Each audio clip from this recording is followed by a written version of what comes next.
A Simpson, Illinois man is working to change a family's life. He's trying to help a neighbor who was injured years ago in an accident. News 3's Denise Turner has the story of the effort to give that family the ability to share experiences that mobility issues have kept them from being able to do.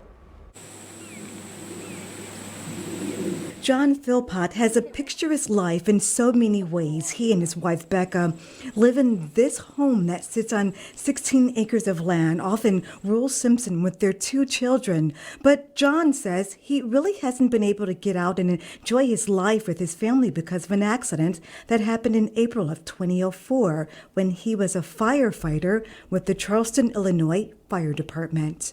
I was helping unload the steel off of a trailer, and there was a guy operating a backhoe and they were using it to move the steel, and he didn't see me and I got hit by the backhoe.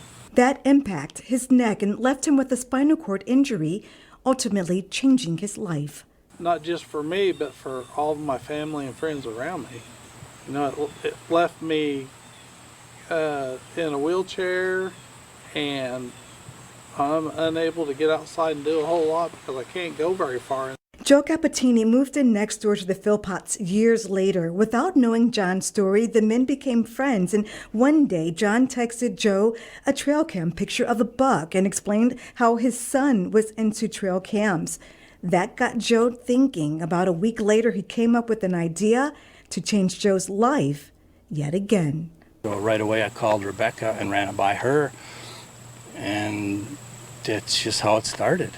Right now, John has an all-battery powered chair, and once he gets his action track chair, he'll be able to come and enjoy places like this pond. Through multiple fundraisers, many have stepped up so John can get out on the trails with his son.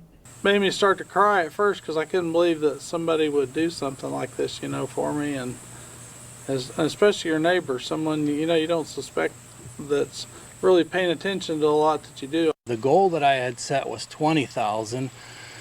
Because my hope is to get him more adaptive equipment, you know, I mean, gear to wear out in the cold weather. Support from the community is returning the act of heroism to this former first responder.